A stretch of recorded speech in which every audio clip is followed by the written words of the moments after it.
할렐루야.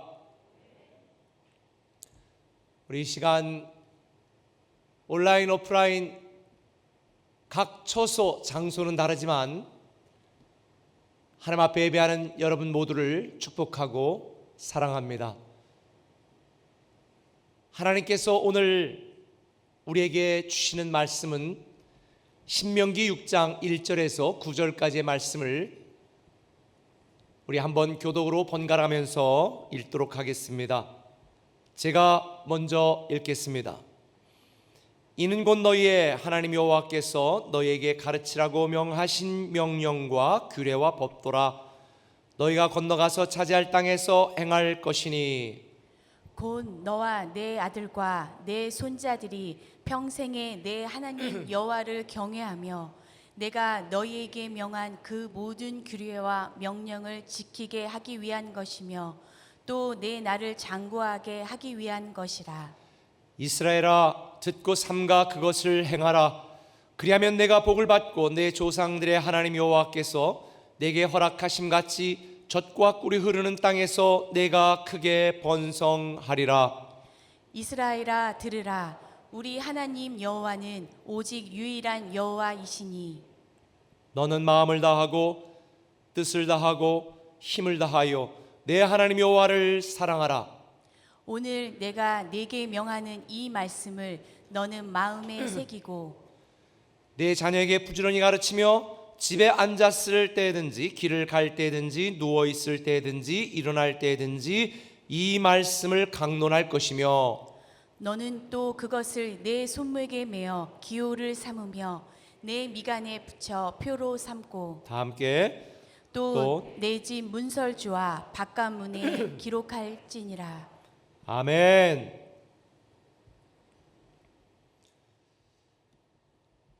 며칠 전 한 신문에 이런 기사가 났었습니다. 우리가 알던 세상은 끝났다. 우리가 알던 세상은 끝났다. 뉴노멀, 새로운 일상의 시대가 도래했다는 기사를 보았습니다. 이 신종 코로나 이 사태 전과 후에 우리들이 살아가는 이 일상의 삶이 엄청나게 바뀔 것이다 라고 하는 예견입니다. 지금까지 우리가 상상도 하지 못했던 그러한 일상의 삶을 살아가고 있습니다. 저는 개인적으로 그동안 우리가 평범하게 살았던 일상이 얼마나 큰 축복이었는지, 우리가 하나님 앞에 나아가 예배하고 마트 가고 친구들과 같이 모여서 수다 떨고 자취배가 차 마시고 했던 우리의 평범한 일상이 얼마나 하나님의 놀라운 은혜였는지 다시 한번 깨닫게 되어집니다. 자녀들은 온라인으로 계약을 했습니다. 그래서 숙제는 카톡으로, 선생님 카톡으로 제출을 하고 또 준비된 영상으로 아이들이 공부하는 이런 초유의 상황에 우리는 처해 있습니다. 교회도 온라인으로 예배를 드리고 있고 또 우리 꿈의 교회 같은 경우는 목장도 온라인으로 진행하고 또 양육도 실시간 온라인을 통해서 양육을 진행하고 있습니다. 이 목회 데이터 연구소라고 하는 곳에서 전국의 성도들을 무작위로 1000명을 추출해서 설문조사를 했습니다. 이 코로나19 사태가 지금 여러분들 또 우리 교회에 준 영향이 무엇인가를 조사하는 내용이었는데요. 그 조사 중에 이런 내용이 있었습니다. 이번 신종 코로나 사태로 인하여 여러분들이 교회에 가서 더 열심히 정말 교회 가서 예배 드려야 되겠다는 생각이 간절해졌는가 라고 그렇다라고 답변한 사람은 42%였고요. 별 변화가 없다, 그런 분들은 35%, 그리고 야 이거 온라인으로 드리고 교회 가지 않아도 되겠는데 라고 대답한 사람이 22.9%가 대답을 했습니다. 근데 저는 우리 꿈의 교회 성도들은 다 현장 예배가 간절해지고 이 코로나 사태가 끝나면 더 열심히 교회 가서 예배하고 신앙생활 해야 되겠다라는 그런 결심들을 하셨죠? 제가 볼 땐 90%는 그렇게 우리 꿈의 교회 성도들은 결심했을 것 같습니다. 근데 특별히 매주 예배에 참석했던 성도들 중에 49.5%가, 그리고 교회 중직자들 중에 40.1%가 온라인으로 예배를 대체해도 괜찮겠다라고 답변을 했다고 하니까 앞으로 우리가 살아가는, 또 우리가 신앙생활하는 그 형태가 참 많이 바뀔 것 같다는 생각을 하게 되어집니다.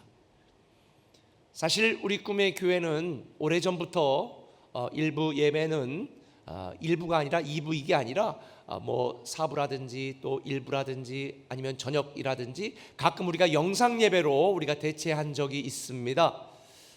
대부분의 성도들이 뭐 동일하게 은혜 받는다 그러지만, 혹 처음 그런 예배를 접했던 분들은 이상하다, 이거 은혜가 잘 안 됩니다, 이거 그냥 목사님이 나와서 예배 드려주세요, 이렇게 요청하는 분들이 혹간 있기도 했습니다. 작년부터도 그렇고 올해부터 우리 교회는 이 코로나 사태와 관계없이 우리 모든 교회 재정의 투명과 공정성을 위해서, 그리고 정확성을 위해서 가능한 이체로 헌금하는 게 좋겠습니다 라고 해서 사실 5분의 4 정도는 성도님들이 그렇게 해왔는데요, 그래도 일부는 그래도 지금도 토요일마다 헌금을 직접 가지고 오시는 분들이 계세요. 그래도 내가 이렇게 현장에 드려야지 어떻게 건방지게 이체로 하느냐, 이렇게 생각하는 분들도 간혹 있습니다. 그런데 우리가 이상하게 생각했었던 그러한 일상이 우리의 당연한 일상이 되었다는 거죠. 이번에 선거가 끝나고 나서도 한 정치 칼럼을 제가 보니까 그동안 한국 사회 사람들의 생각에는 이 보수가 주류고 진보가 비주류라고 생각했었던 그 패러다임이 아마 앞으로는 바뀌게 될 것이다. 진보가 주류고 더 진보가 비주류로 바뀌는 시대가 올 거라고 예견을 했더라고요. 여러분, 뉴노멀, 우리들이 지금까지 당연하게 생각했었던 일상들이 전혀 새로운 일상으로 살아가게 되어지는 삶을 우리는 맞이하고 있습니다. 그래서 미국 스탠퍼드 대학의 심리학 교수였던 자밀 제키가 그런 얘기를 했습니다. 우리가 사회망을 찢어버린다고 비난하던 바로 그 온라인 기술이 지금 우리를 지켜주고 있다라고 이야기를 했습니다. 사실 우리 꿈의 교회에서 제가 계속 강조했던 내용 중에 하나가 뭐냐면, 이 신앙과 예배의 방법과 형식도 중요하지만 그 신앙의 본질, 교회 본질, 예배 본질이 훨씬 더 중요하다고 저는 강조해 왔습니다. 지금까지 한국 사람들 머릿속에 예배당과 예배를 잘 구별하지 못하는 분들이 많았습니다. 교회와 교인이 무엇인지를 잘 구분하지 못하는 분들도 있었습니다. 교회는 건물이 아닙니다. 교회는 하나님의 이름을 부르고 예수 그리스도를 내 주님으로 구주로 믿는 사람들의 공동체가 교회입니다. 저는 이번 신종 코로나 사태 이후로 우리 모든 한국 교회가 이제는 교회의 본질, 예배의 본질, 신앙의 본질을 회복하는 기회가 되기를 개인적으로 간절히 기도하고 있습니다. 지금까지는 교회를 구분하는 것이 큰 교회, 작은 교회, 도시교회, 시골교회로 구분해 왔습니다. 그러나 앞으로는 그렇게 구분되지 않을 것입니다. 제가 몇 년 전부터 우리 교회에서 말씀드린 것처럼 앞으로 교회는 준비된 교회와 준비되지 않은 교회, 건강한 교회와 건강하지 못한 교회로 나누게 되어지고, 준비되고 건강한 교회는 계속 부흥하고 하나님의 영향력을 끼치는 교회로 남을 것이고, 건강하지 못하고 덩치만 크고 준비되지 못한 교회는 철저히 도태되는 시대가 오게 될 것입니다. 세계적인 미래학자 짐 데이터 교수가 그런 얘기를 했습니다. 제가 성도님들에게도 문자로 보내드렸는데요, 미래는 예측하는 것이 아니라 꿈꾸고 만들어가는 것이다 라는 이야기를 했습니다. 제가 너무 감동을 받았습니다. 솔직히 지금 경제학자, 미래학자 그 누구도 한 달 뒤를 예측할 수가 없습니다. 1년 뒤를 예견할 수가 없습니다. 지금 우리가 살아가고 있는 시대는 모든 게 불확실합니다. 그 어떤 것도 예측 가능하지 않습니다. 과거의 경험, 과거에 일했던 우리의 지식이 앞으로는 통하지 않는 시대가 올 거가 분명합니다. 그렇다면 우리는 어떻게 될까? 우리는 그저 좌절하고 낙심하고 두려워하고 머뭇거리고 있을 것인가? 아닙니다. 우리는 우리를 인도하시고 도우시고 함께하시고 치유하시고 회복하시고 우리를 사랑하시는 하나님이 우리 뒤에 있고 내 편이고 우리를 도우시고 있기 때문에 내가 가는 길이 전혀 예측할 수 없는 길이라 할지라도 우리는 예수 그리스도 그분을 붙들고 우리가 부르는 찬양처럼 한 걸음 한 걸음 따라가기만 하면 됩니다. 그래서 우리를 이끄시고 인도하시는 그 하나님을 믿는 믿음으로 우리를 위해 예비하신 새로운 미래, 약속의 땅, 축복된 내일을 우리는 믿음으로 준비하면 우리가 믿음으로 준비한 만큼 하나님은 채우시고 이끄시고 누리게 하실 거라는 확신이 있습니다. 새로운 미래, 약속의 땅, 축복된 내일은요, 믿음으로 준비하는 자에게 주시는 하나님의 선물입니다. 근데 이 명제가 이미 성경에 기록이 되어 있습니다. 이스라엘 백성들을 통하여 이미 우리에게 교훈을 주고 있습니다. 하나님은 이스라엘 백성들에게 약속의 땅, 축복의 땅, 새로운 미래를 약속하셨습니다. 주셨습니다. 그런데 불행하게도 출애굽한 1세대 이스라엘 백성들은 그 땅에 들어가지 못하고 광야에서 다 죽었습니다.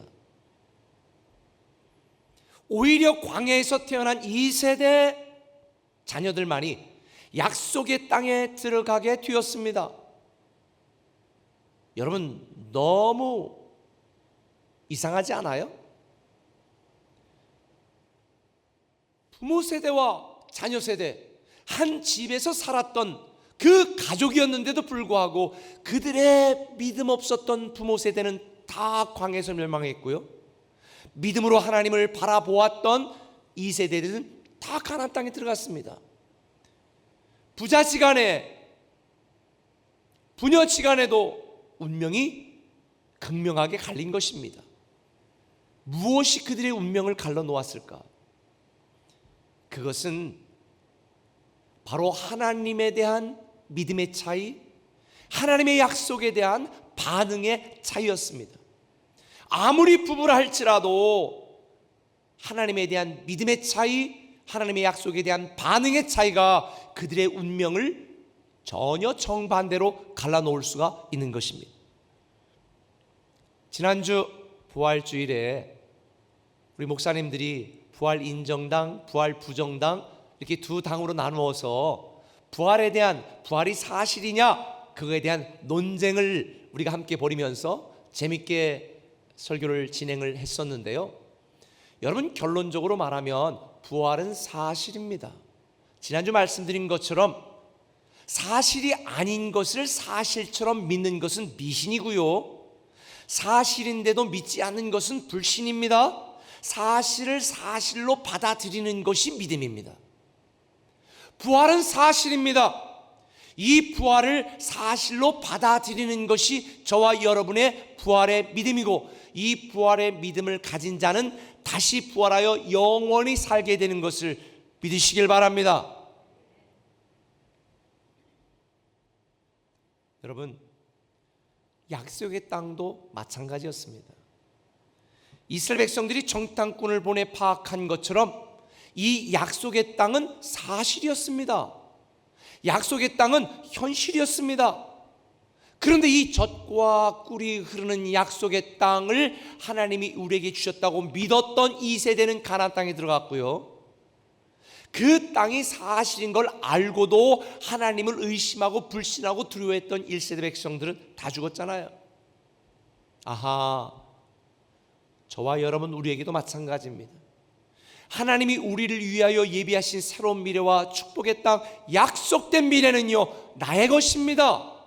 그걸 믿으면 그 약속의 내일은 나의 현실이 될 것이고, 믿지 않으면 딴 나라 이야기가 되고 말 것입니다. 하나님의 약속은요 언제나 현실이 됩니다. 그래서 고린도후서 1장 20절에 보면 이렇게 말했습니다.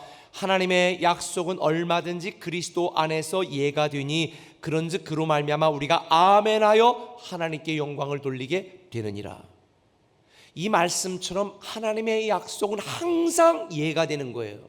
그래서 우리가 아멘하면, 그렇습니다, 인정합니다, 믿습니다, 우리가 아멘하면 그 하나님의 약속은 우리에게 실상이 되고, 그 하나님의 약속을 우리가 믿지 않으면 그 하나님의 약속은 허상으로 끝나게 되는 것입니다. 여러분 앞에 하나님의 약속은 실상이 될 수도 있고 허상이 될 수도 있습니다. 여러분은 왜 아브라함이 복의 조상이 된 줄 아세요?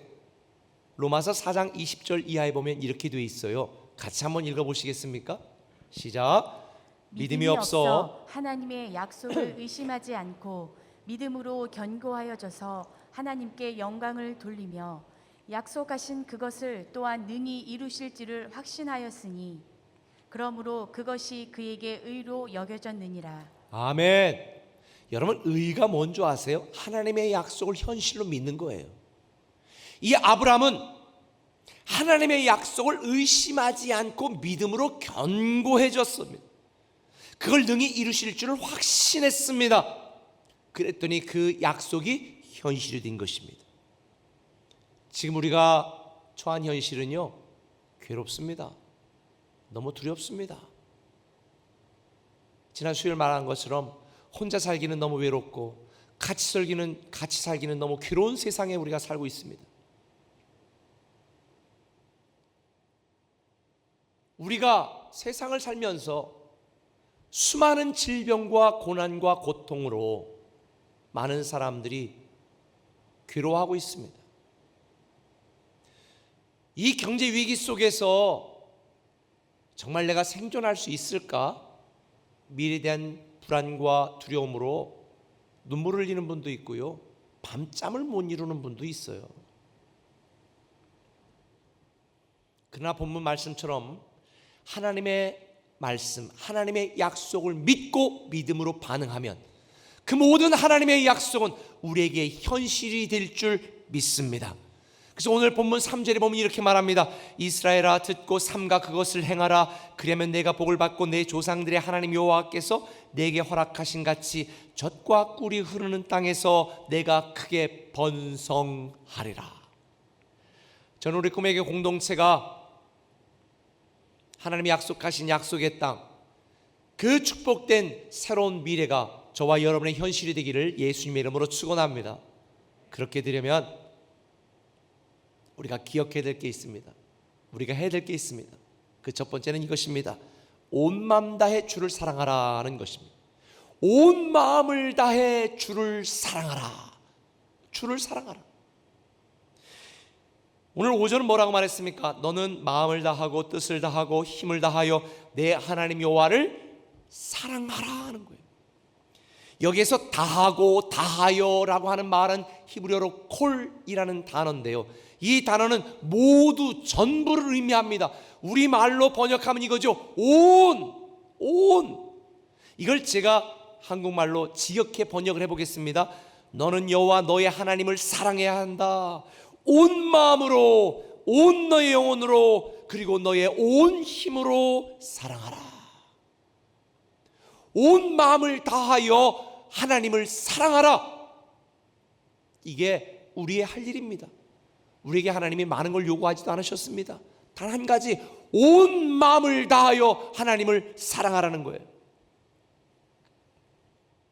이걸 조금 더 실감나게 설명을 해볼까요? 당시 로마 시대에 이 콜이라고 하는 이 단어의 의미가 어떤 의미냐면요, 그 전에 할 수 있는 대로 해보고 마는 의미가 아니에요. 콜로세움에서는 굶주린 사자와 노예 검투사들을 싸움을 붙였어요. 그래서 검투사들이 이기면 딱 해가지고 자유인으로 풀어줬고요. 그리고 지면 사자의 밥이 되는 거예요. 그러니 며칠 동안 굶주렸던 사자는 온 힘을 다해서 검투사를 잡아먹으려고 하고요. 검투사는 온 에너지를 다해서 사자를 죽이고 살아남으려고 애씁니다.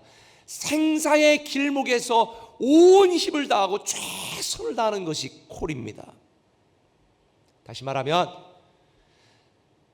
생사를 걸고 하나님을 사랑하라는 것입니다. 내가 할 만큼만이 아니라 목숨 걸고 하나님을 사랑하라는 것입니다. 온 마음을 다해 온 인생을 걸고 하나님을 사랑하라는 것입니다. 근데 이게 왜 주님이 이런 말씀을 하셨는가? 왜 목숨을 걸고 온 마음을 다하여 하나님을 사랑하러 말씀하셨는가? 하나님만이 유일한 하나님이시기 때문입니다. 하나님만이 우리를 구원하신 유일한 구원자시고 우리를 사랑하신 분이기 때문입니다. 하나님이 우리를 위하여 독생자 예수 그리스도를 보내주신 이 사랑이 오직 하나님만의 사랑이기 때문에 우리는 이 하나님을 사랑하라는 것입니다. 선택이 아닙니다. 오늘 본문에 보면 명령형으로 되어 있습니다. 반드시 온 마음 다해 하나님을 사랑하라는 것입니다. 왜 온 마음 다해 하나님을 사랑해야 됩니까? 하나님만의 영생의 약속을 이루시는 분이고 하나님만이 하나님을 사랑하는 자들에게 모든 좋은 것을 주시는 분이기 때문에 우리는 하나님을 사랑하라는 것입니다. 그래서 오스왈 챔버스라는 분이 쓴 주님은 나의 최고봉이라는 책에 보면 이런 이야기를 합니다. 유용한 사람이 되는 것이 중요한 것이 아니라 하나님과 사랑에 빠진 존재가 되는 것이 중요합니다. 우리가 온 마음 다해 하나님을 사랑해야 될 결정적인 이유가 또 있습니다. 그것은 바로 하나님이 약속의 땅 그 자체요, 하나님이 바로 약속 그 자체이기 때문에 우리는 하나님을 사랑해야 되는 것입니다. 김다니엘이라고 하는 분이 쓴 완주자라는 책에 보니까요, 이것에 대한 내용을 이렇게 잘 설명을 해 놓았더라고요. 이렇게 설명해 놓았습니다. 약속의 현장에 들어간다고 해도, 축복의 자리에 앉는다 해도, 기도 응답이 이루어진다 해도 주님이 안 계시면 거기는 또 다른 형태의 광야일 뿐입니다. 나는 하나님 없이는 약속의 땅에 들어가기 싫습니다. 지금 내가 처한 이 현장이 지옥이고 광야이고 가슴 아픈 현실이라 할지라도 주님이 나와 함께 계신다면 난 이미 목적지에 도달했습니다. 내 인생의 목적지는 주님이십니다. 우리가 부르는 찬송가에도 그런 내용이 있습니다. 주님이 계신 곳이 어디든지 하늘나라라는 거지요. 우리가 하나님을 사랑해야 되는 이유는 뭔가 내 마음에 드는 약속의 땅에 가 살기 위함이 아니라 하나님이 바로 약속 그 자체이고 하나님이 계신 곳이 약속의 땅이기 때문에 결국 우리는 이 땅을 사는 동안 하나님 그분 존재 자체에 초점을 맞추고 하나님을 사랑하는 일에 내 온 마음을 다해야 되는 것입니다. 때로는 앞이 보이지 않을 때도 있잖아요. 미래가 보이지 않아 답답할 때 참 많이 있지 않겠습니까? 그러나 우리가 온 마음 다해 하나님을 사랑해야 될 결정적인 이유, 그것은 하나님이 바로 약속 그 자체예요. 하나님이라는 존재가 바로 약속의 땅이기 때문에 우리가 온 마음 다해 하나님을 사랑하면 우리는 약속의 땅에 살게 되어질 것이고 우리에 대한 하나님의 약속이 우리의 현실이 될 것입니다. 이걸 알았던 시편 기자가 시편 16편 5절에 보니까 세 번역으로 제가 읽어볼게요. 이렇게 고백했습니다. 아 주님, 주님이야말로 내가 받을 유산의 몫입니다. 주님께서는 나에게 필요한 모든 복을 내려주십니다. 나의 미래는 주님이 책임지십니다. 우리 사랑하는 꿈의 가족 여러분, 주님이 바로 약속의 실체이십니다. 주님이 바로 약속의 현실 그 자체입니다. 그래서 우리가 온 마음 다해 주님을 사랑하면 주님께서 저와 여러분들에게 이 약속의 땅을 누리고 살아가는 놀라운 축복을 살게 하실 줄 믿습니다. 결국 우리 인생에 잘 산다는 것, 주님과 같은 곳을 바라보고 주님과 같은 곳에 있고 주님을 사랑하는 일에 우리의 온 힘을 다하여 온 마음을 다하여 주님을 사랑하는 것이 잘 사는 인생입니다.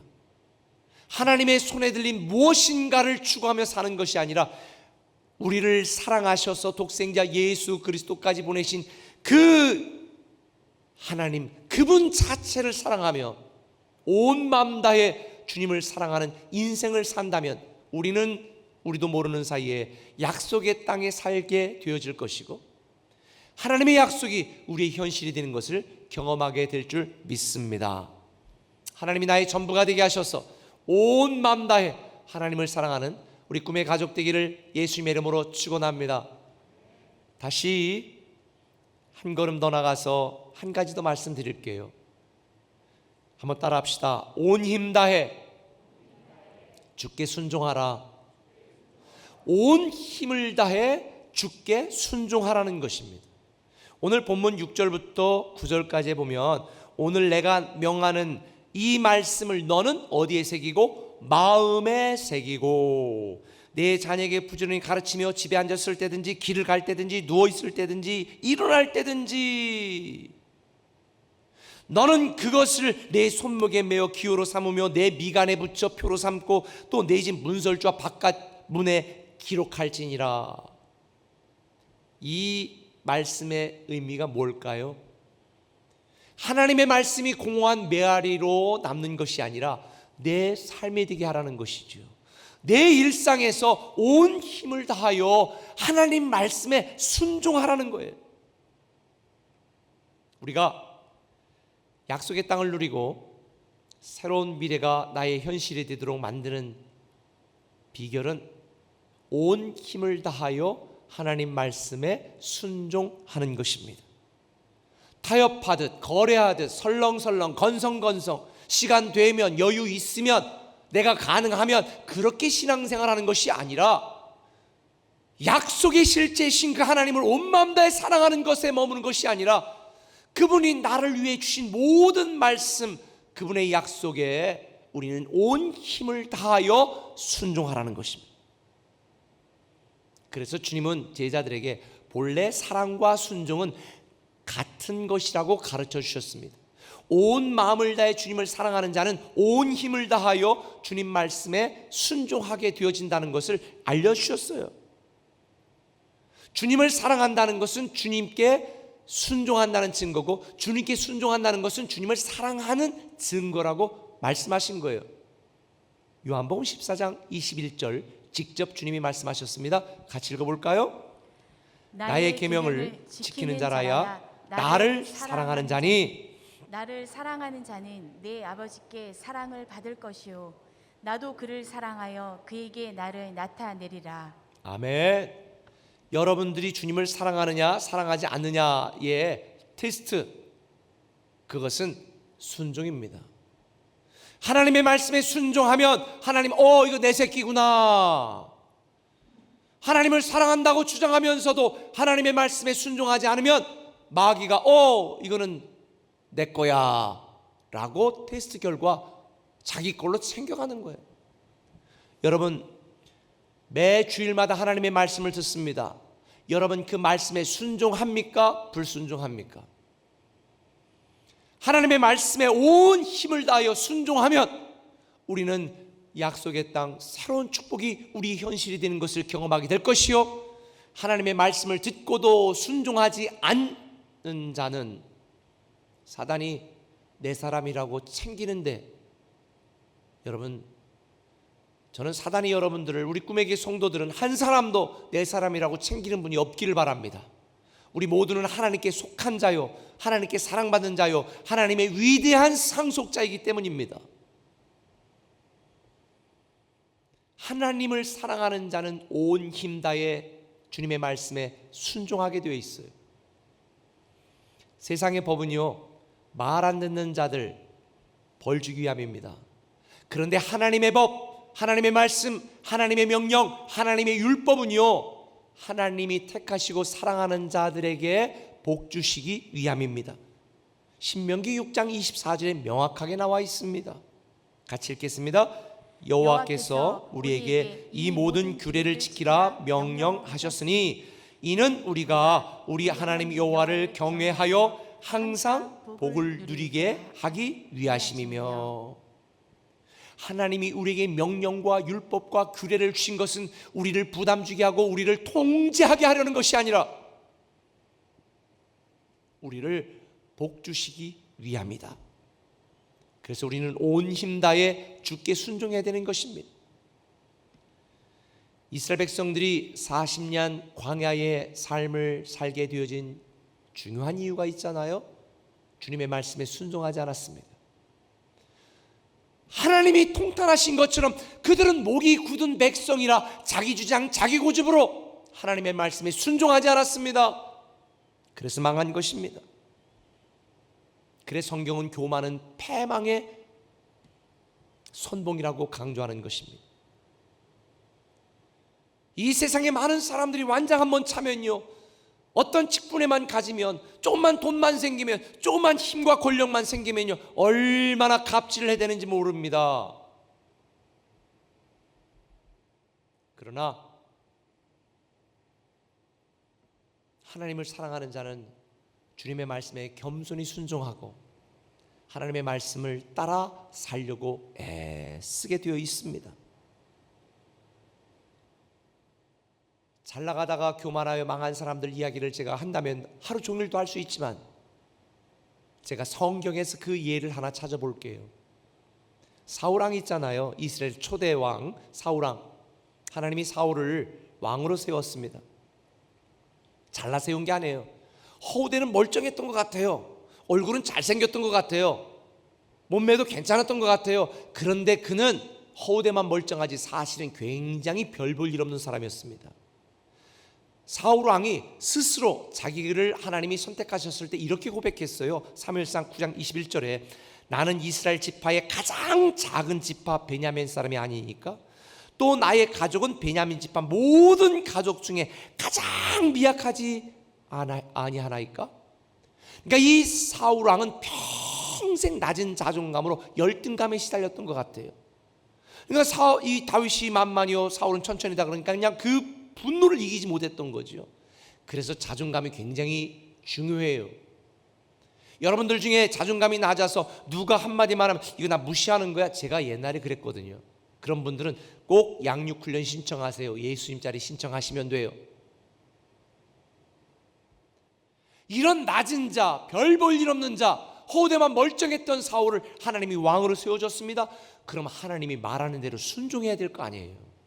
그런데 왕으로 세우자마자 순종하는 대신에 자기 고집, 자기 생각대로 하면서 하나님의 말씀에 순종하지 않고 하나님의 말씀에 순종하지 않은 온갖 변명만 늘어놓기 시작했습니다. 아주 답답하니까 사무엘 선지자를 통하여 하나님이 사울왕에게 이렇게 말씀했어요. 사무엘상 15장 22절에 사무엘이 이르되 여호와께서 번제와 다른 제사를 그의 목소리를 청종하는 것을 좋아하신 같이 좋아하시겠나이까? 순종이 제사보다 낫고 듣는 것이 순양의 기름보다 나읍니다. 여러분들이 100억을 교회 헌금하는 것보다 맡겨진 작은 일에 순종하고 충성하는 것을 하나님은 더 기뻐하신다는 거예요. 100억 헌금하고 순종하면 더 좋겠죠. 그런 분이 많았으면 좋겠어요. 그런데 조금만 인정해주고 조금만 세워주면 어떻게 그렇게 교만해서 하나님도 눈에 없고 목사도 눈에 없고 교회도 눈에 없는지. 저는 여러분들이 하나님께 많이 헌신하고 하나님께 온 마음 다해 사랑하면서도 온 힘 다해 순종하는, 정말 끝까지 하나님께 쓰임받는, 하나님께 귀염받는, 하나님의 약속이 여러분의 현실이 되는 그런 하나님의 자녀가 되기를 예수님의 이름으로 축원합니다. 불순종해서 망한 사람은 수없이 봤지만요, 순종해서 망한 사람은 한 번도 본 적이 없어요. 그러면 여기서 우리가 한 가지 의문이 생기잖아요. 그럼 언제 어디서 어떻게 순종해야 되냐? 간단해요. 여러분의 삶의 모든 현장에서 순종하시면 됩니다. 본문 말씀을 한번 다시 보면요, 7절에 집에 앉았을 때든지 길 갈 때든지 누워있을 때든지 일어날 때든지 하여간 아무 때든지 우리의 삶의 현장에서 하나님의 말씀이 너의 마음판에 새기고 말씀대로 온 힘 다해 순종하라고 말한 거예요. 그런데 이런 삶의 현장에서 순종하라는 하나님의 말씀에 대한 걸 잘 이해하지 못한 이스라엘 백성들은, 지금도 전통적인 유대인들은요, 이걸 율법으로 만들어 놓았어요.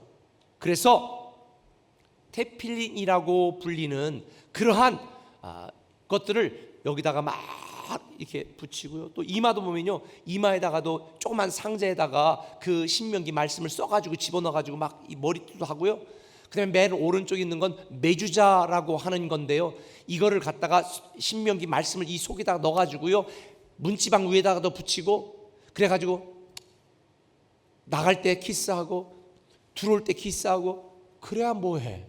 하나님의 말씀에 순종하지 않고 지 맘대로 지 생각대로 살아가는데, 이걸 오늘날 우리의 신앙에 빗대면 교회 열심히 다니면 뭐예요? 헌금 많이 하면 뭐예요?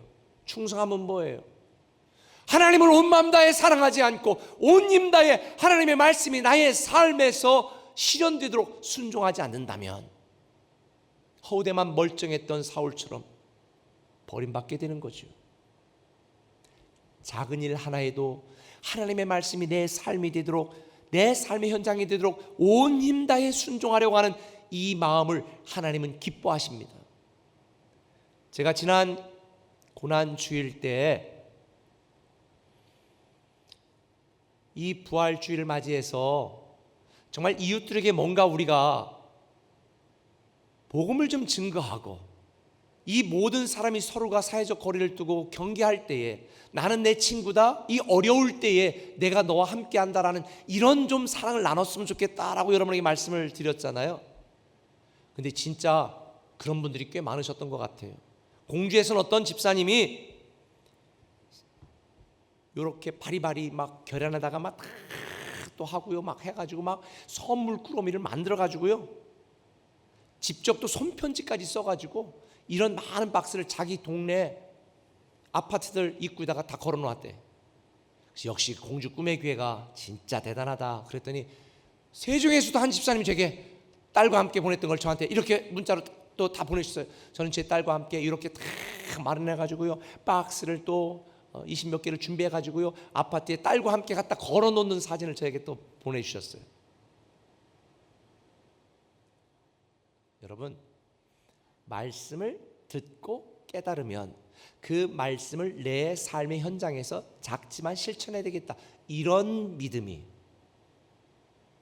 이런 삶이 쌓이면요, 우리의 인생은 순종으로 가득한 삶을 살게 되어지는 것입니다. 일본의 저명한 신학자 우찌무라 간조가 이런 유명한 이야기를 했습니다. 하루를 일생으로 알고 살지 않으면 안 됩니다. 훌륭한 하루가 있어야 훌륭한 일생이 있게 되는 것입니다. 우리가 멋진 하루를 살면 멋진 인생을 살게 될 것이고, 훌륭한 하루를 살면 훌륭한 인생을 살게 되어지는 것이니, 저는 우리 꿈의 교회 성도들이 맡겨진 일, 내가 감당해야 될 일, 말씀을 듣고 하나님이 나에게 감동을 주신 그 말씀, 그 마음을 따라 내 삶의 현장에서 온 힘 다해 순종한다면 하나님이 저와 여러분, 우리 모두에게 약속하신 새로운 미래, 약속의 땅은 우리의 현실이 될 줄 믿습니다. 제가 서두에서 말씀드린 것처럼 지금 우리가 사는 세상은요, 예측 불가능합니다. 여러분, 아무리 과학이 발달했어도요, 보이지 않는 조그만 바이러스 하나에 우리 대한민국, 아니 전 세계 일상이 멈춰버렸습니다. 지금 감사하게도 우리 성도들이 기도함으로 이 신종 코로나 사태가 점점 이제 거의 수로 들고 있는데 이렇게 해서 끝날 것 같아요? 끝 안 납니다. 또 다른 시작이 올 것입니다. 지금은 5년마다 한번 이런 난리를 치르고 있는데 앞으로는 1년마다 반복될 수도 있어요. 아니, 이게 우리 일상이 될 수도 있습니다. 왜냐하면 성경에 보니까 이런 전염병의 창궐이 재난의 시작이다, 환난의 시작이라고 말했어요. 시작이에요. 이게 끝이 아니라 이제 시작된 거예요. 그렇다면 우리는 어떻게 될까? 깨어있는 믿음으로 더 기도하고 우리의 신앙이, 느슨했던 우리의 신앙이 더 집중하고 긴장하는 그런 신앙으로 깨어 있어야 되지 않을까? 저는 이번 신종 코로나 사태 이후에 우리 꿈에게 모든 성도들이, 아니 한국교회가, 아니 내가 깨어있는 믿음으로 변화되기를 예수님의 이름으로 축원합니다. 지금 우리는 모두가 불확실한 세상에 살고 있습니다. 그런데 한 가지 확실한 사실이 있습니다. 하나님은 저와 여러분 우리 모두를 위하여 약속의 땅 새로운 내일 축복을 예비하셨다는 것입니다. 우리가 온 마음을 다해 주님을 사랑하고 온 힘을 다해 주께 순종하면 하나님의 약속은 저와 여러분의 현실이 될 것입니다. 이 믿음으로 깨어 기도하고 더 주님 앞에 나아가는 우리 꿈에게 공동체 되기를 예수님의 이름으로 축원합니다. 기도하겠습니다.